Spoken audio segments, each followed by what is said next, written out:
কৈছোঁ তেখেতসকলক ধন্যবাদ আৰু কৃতজ্ঞতা জ্ঞাপন কৰিছোঁ। এইটো প্লাষ্টিকৰ যিটো প্ৰদূষণ সেইটো এটা নাট্যগোষ্ঠী বা হেৰিৰ কথা নহয় বা এটা শিক্ষক সন্মিলনী কৰিব লগা কথা নহয়। এইটো আচলতে সকলো ৰাইজে এই প্লাষ্টিক প্ৰদূষণৰ পৰা মুক্ত কৰিবলৈ একলগ হৈ কাম কৰিব লাগিব। আৰু আমি ৰংগতীৰ্থৰ নাট্যকৰ্মী হিচাপে আমি সজাগতাৰ কাৰণে আমাৰ নাট্যকৰ্মীসকলৰ সামাজিক দায়বদ্ধতাৰ এটা অংশ হিচাপত আমি এই কাৰ্যসূচীত ভাগ লৈছিলোঁ। যোৱা 30 তাৰিখৰ পৰা আমি ঠায়ে ঠায়ে এই নাটকখন বাটনাটখন প্ৰদৰ্শন কৰি আহিছোঁ।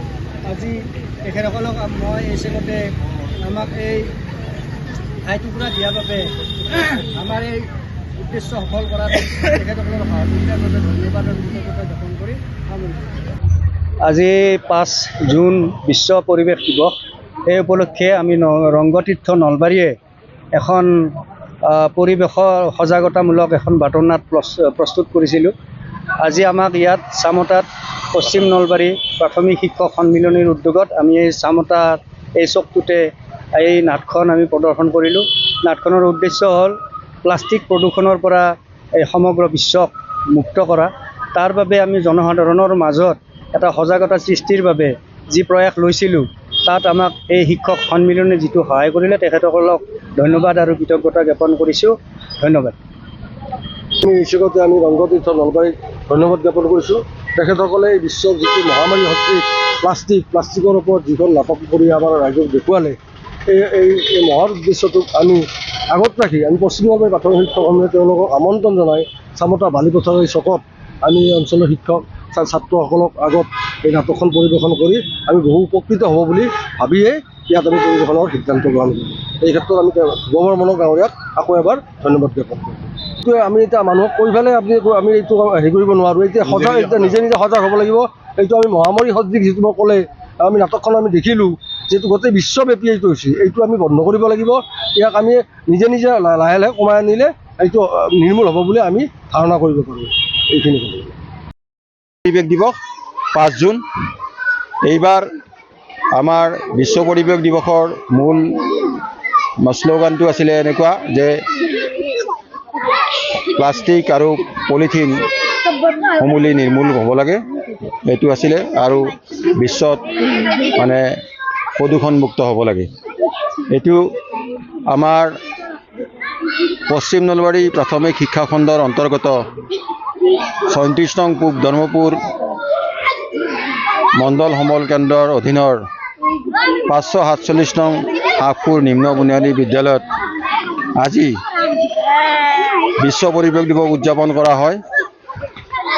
আৰু লগতে 547 নং হাফপুৰ নিম্ন বুনিয়াদী বিদ্যালয়ত 2000 চনৰ 5 জুন তাৰিখে জ্ঞানদানী অধ্যয়ন চক্ৰ নামৰ এটি স্বেচ্ছাসেৱী সংস্থাই ইয়াত দুজোপা দেৱদাৰু গছৰ পুলি ৰুইছিল আৰু এই দেৱদাৰু গছ দুজোপা আজি 25 বছৰীয়া জয়ন্তী ৰূপালী জয়ন্তী হিচাপে উদযাপন কৰা হৈছে।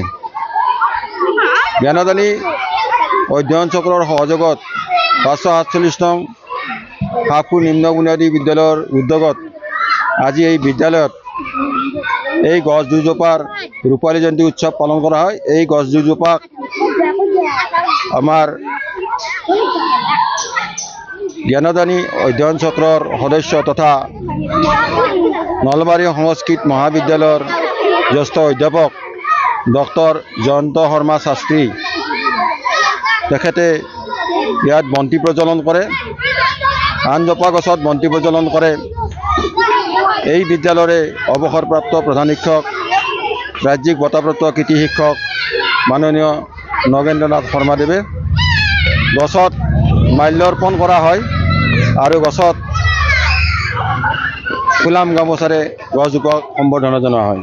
ইয়াৰ পিছতে গছ পুলি ৰোপণ কাৰ্যসূচী কৰা হয় আৰু এখন পৰিৱেশ সজাগতা সভা অনুষ্ঠিত কৰা। পৰিৱেশ সজাগতা সভাত সভাপতিত্ব কৰে মাননীয় নগেন্দ্ৰনাথ শৰ্মাদেৱে আৰু ভাষণ ৰাখে অধ্যাপক নলবাৰী সংস্কৃত মহাবিদ্যালয়ৰ জ্যেষ্ঠ অধ্যাপক ডক্টৰ জয়ন্ত শৰ্মা শাস্ত্ৰীদেৱে।